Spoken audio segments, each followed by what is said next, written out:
Left lane clear. Right lane clear. The red flags are up. Range is hot. You're listening to Downrange Podcast. So, episode 1, what we're going to focus on mostly is introducing you to the host, the format of the show, and just generally why we're here, other than to be another voice in your ear. So, this is our Downrange Podcast. We are Danny Berger, Charles Rush. Why do we call it Downrange? Because we are both veterans, and in the veteran community, we have a tendency to say, I'll see you downrange. So, we're Downrange. So, our show is going primarily focusing on veteran-based issues, humor, and veteran lifestyles from primarily our point of view, but also things that we've encountered with other veterans or things that are hot topics with veterans in the community, whether they're still serving in some capacity, but been serving for years, been out for years, or just newly separated from whatever branch of service you're in. And one of the things we really wanted to do is to be able to sit down and talk and have full conversations about this. So as the show goes on, we're actually going to wind up having guests come in and talk with us. We might add more chairs to the back. We might, change up the format, have Skype calls, stuff like that, to bring more voices to the table. We really wanted to have the chance to talk about some of the stuff that maybe we aren't talking about enough or don't know how to talk about. Yeah, and eventually we do have aspirations to not only just be veteran-based, but as well as include first responders, be it EMS, fire, police, immigrations and customs, like things that,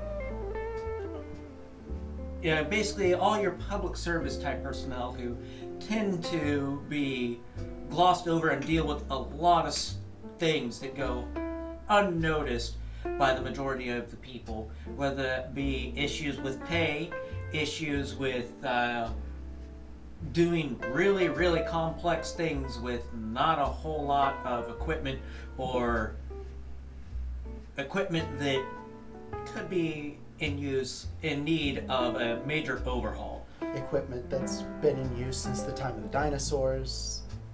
Stuff that was built for dinosaurs and now been retrofitted. I mean, there's a lot of issues that are commonplace between your first responders and your military people. There's a lot of overlap in things that are done, things that are said, things that are life experiences in general. So as things go on, yes, we are going to be primarily military focused, but we will be expanding our zone to bring them in to talk about their experiences and how similar they are to us. All right. Our mission statement, because, every good podcast should have one of these, right? Our mission statement is going to be helping veterans find their tribe through communication, social media, and assorted shenanigans. Because who doesn't love shenanigans? Because face it, no matter which branch of service you're in or what type of public service you're in, there's always some type of slightly more than lighthearted or more nefarious pranks going on between different shifts, different crews, even within the crew itself. Because, well, it's what we do. It's how we show our love. Yeah, it's what you got to do to keep things interesting sometimes. It's what you got to do to keep yourself focused and grounded. And that's why it's important to let off that steam. Yes. Because sometimes you just... The world is shit. And there's no sense in letting the stink get to you all the time. So if you need to put a firecracker in a mailbox, don't do that. Do not recommend. That's a federal offense. Don't do that. But if you need something to do to blow off the steam, you need to. It's important to.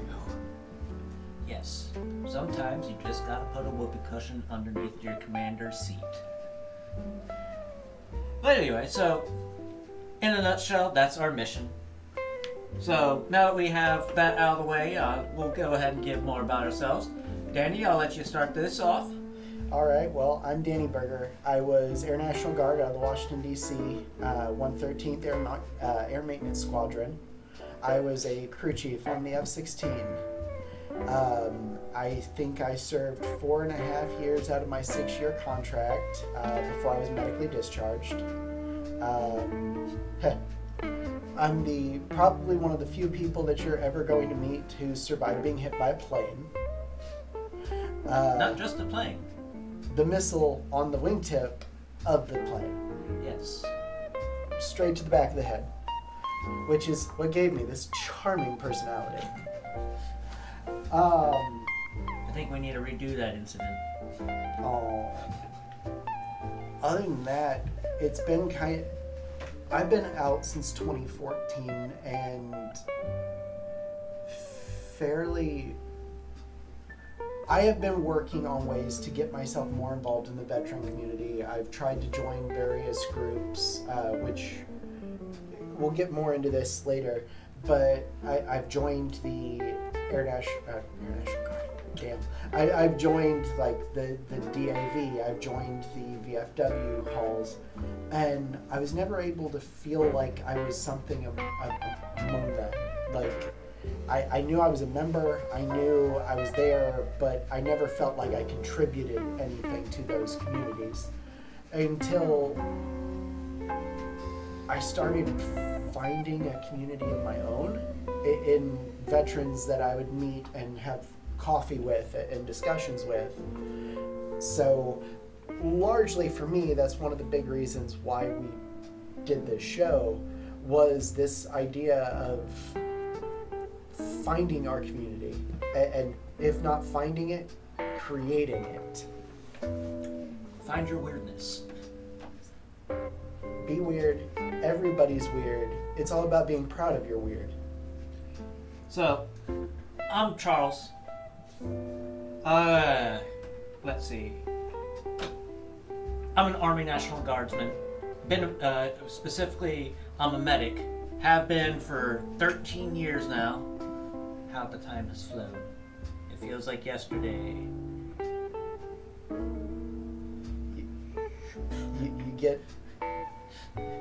It was only yesterday I was being lied to by the recruiters. Oh no. The recruiters didn't lie to me.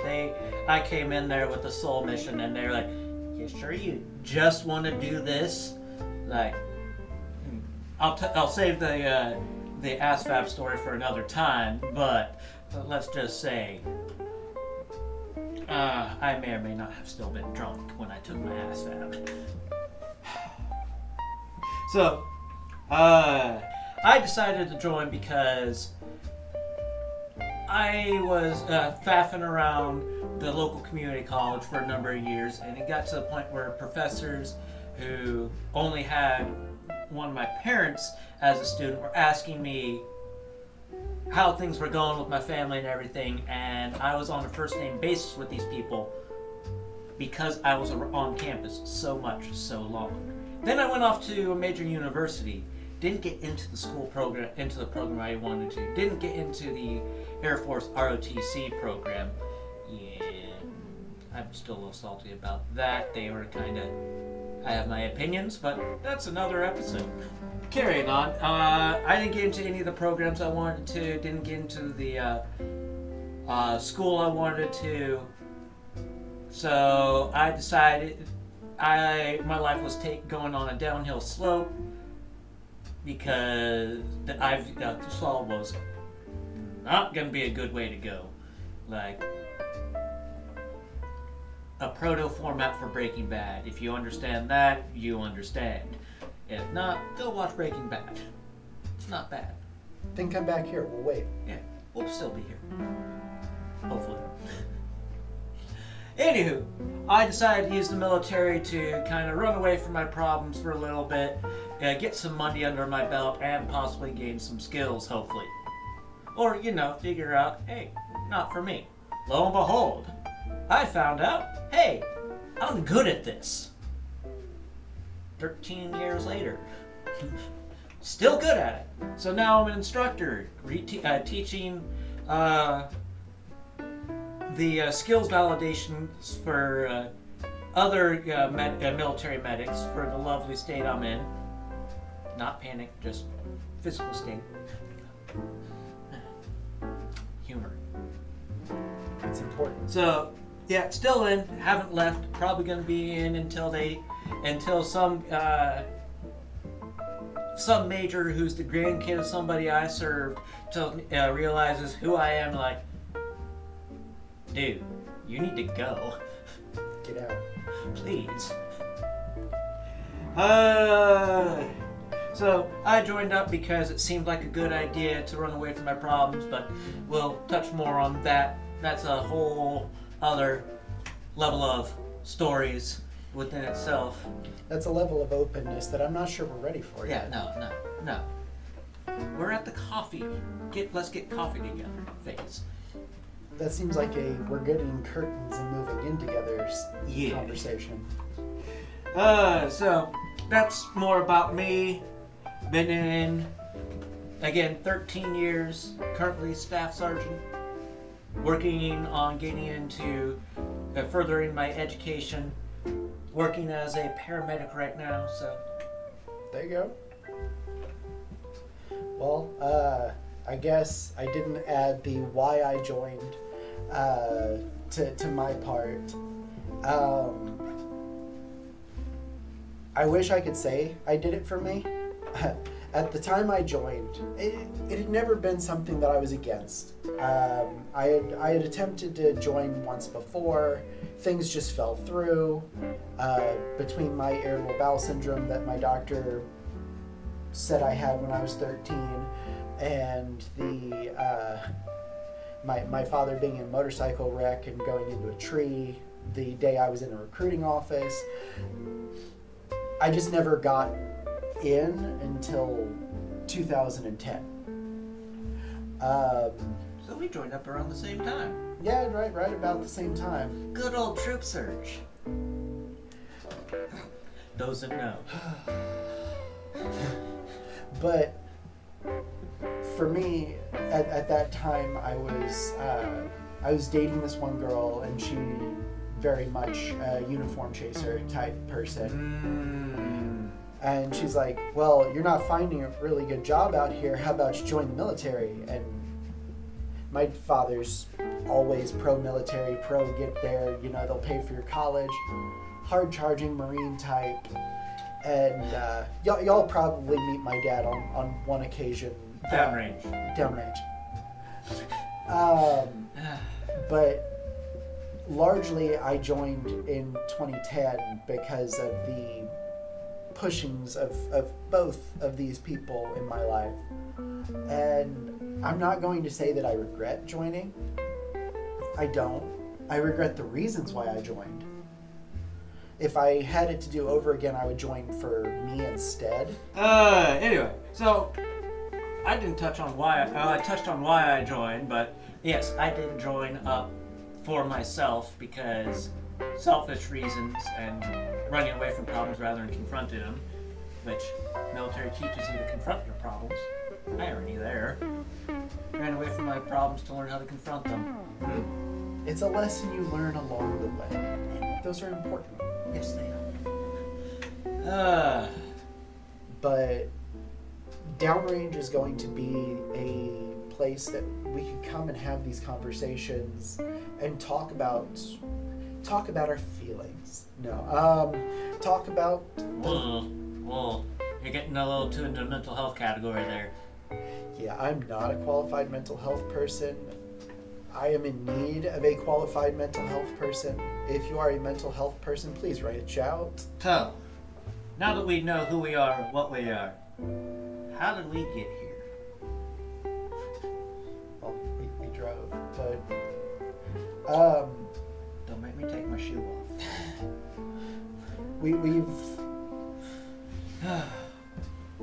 we've been trying to do this for a little while. About a year and a half, 2 years now. About a year and a half. The planning stage, the gathering intel, the discussions, and we've made it to a point where we've made a promise for November to have something ready and available and able to talk about. Nothing like overcommitting yourself to make you actually have to do something. Oh, holy crap. We agreed to something. We have to show up. Well, I guess we're doing this. We're doing it live! Sort of. We both come from a performer background. The idea of improvising a whole speech, a whole scenario for November doesn't terrify us. It just, we figure we should actually, give something somewhat professional looking. We should probably actually know what we're talking about. Yeah. And, we've been wanting to do this anyway, so let's do it. We're here.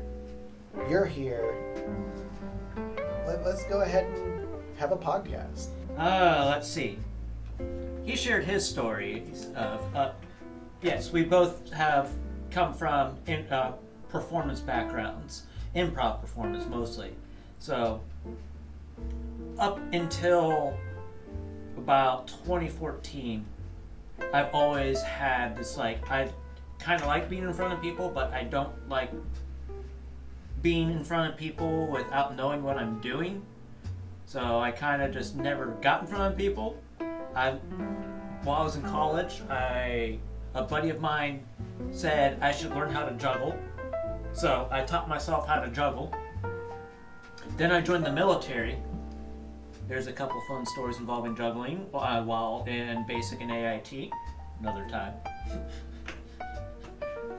Let's just say I've gotten quite a few confused looks from people that vastly outrank me. But anyway, fast forwarding through that, I was a broke college student, go figure, in the National Guard. And it was summer, so I was working extra little recruiting and public affairs missions. I was at the one of the local county fairs, working with the recruiters. I was driving one of the good old M997 ambulances. If you know, you know.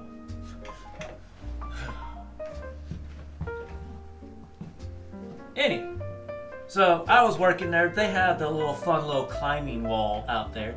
And this gentleman who was portraying the king at the local Renaissance Festival was out doing their promotion stuff.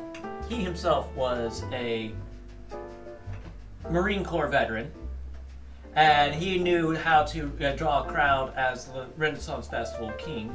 I mean, you see a guy dressed in medieval royal clothing, and then also gathering around the climbing wall, you get a big crowd. So I was just doing my showboating thing, he drew him in and was rabble-rousing the crowd. I was throwing the challenge, can you beat me on the climbing wall? Nobody could. Because I'd been climbing this thing all day, so I knew where all the grips were and exactly how things were supposed to go. Unfair advantage. But this guy, the king, and I were off to the side talking and everything, and I mentioned that I knew how to juggle, and he said, you ever thought about being a jester? Now, lo and behold, everybody was always telling me, you could have been a jester in a past life. You make a good jester. You make a good clown. Yada yada yada. Yeah, and yet I was never the class clown. Surprisingly. Anywho, I said yes, I've thought about it and everything. I just don't know how to get in touch. He hands me a business card with the entertainment at the time's the contact info. So once the fair was over and the mission was done, I call him and set up a audition. I show up to this audition 2 weeks later, which is another story in itself. And then all of a sudden, I have this role as a jester. Fast forward another month, we're out at the Ren Fair site doing our walkthrough rehearsals, which Danny's parents find out that I'm in the service as well. And then Danny shows up and, well... The rest is history. You know Cosmo from Fairly Odd Parents. Us. We are Cosmo. Two halves of the same brain cell. Yes, we're two halves of the same idiot. For me, I've always... That was 10 years ago. That was 10 years ago. 10 years ago. Christ. Oh. For me, I've always been the performer. I've always been the class clown. I've always been the type of person who... Things are getting too serious in this room. I'm going to create a really poorly timed joke to alleviate the tension. And so there's been multiple times in my life where I've joined Ren Fair. I've been in various plays and productions. I haven't done a musical yet, thank God. But like and subscribe. No. I've been on all sides of the musical. I currently in college here at Park University, and I'm part of the communication department. I'm part of the radio. I'm part of the newspaper. Like, I overshared myself recently, but I want to be, for me personally, I like being that person who's able to get into these tense situations and defuse the tense situation. Or make it worse. Or make it 10 times worse with an ill-timed joke. But, so, yeah, like 2014, the Jester and the Gypsy Boy, like, it just sort of... It worked. It worked. There was something that clicked there, and it's like, well... It's like pure sodium and pure chlorine meeting together, massive explosion, and a lot of salt. It's like, well, I guess we're doing this. I guess we're gonna figure something out to do with this, because you have a chance to catch lightning in a bottle. Do it. Rubber chickens and all. Rubber chickens and all. I want to say thank you to everybody who, well, of course, listened to this terribly meandering episode. We hope it gets better. We'll fix it in post. And by that, I mean I'm not probably going to edit out much of anything. It's just going to be a terrible episode. It can only get better. But I want to express my gratitude to all veterans and active duty personnel who are out there who might be listening today, for everything you do and everything you have signed on to do. Your job is unbelievably hard and at times thankless. So we thank you, we see you, and we appreciate you. Stay tuned for more anecdotes, stories, and hijinks. Hopefully over as we progress, we're able to kind of do things where we get more and more veterans or currently serving people in with us or on the line with us, depending on how we want to do things or how things progress. So if you end up liking this, stay tuned. Hopefully we get enough of a following that we can expand our influence and create our empire. Yes. So stay tuned for more episodes of Downrange. We'll get better, we promise. We're trying. Rome wasn't built in a day. Remember to like, share, and subscribe. Yeah. If you enjoyed it, if not, like, share, and subscribe so we can get more influence and more practice. Let's go for 200 likes. See if we can get that. 200 seems manageable. 200 seems a fairly high bar still, but manageable. And yeah, we'll see you next time.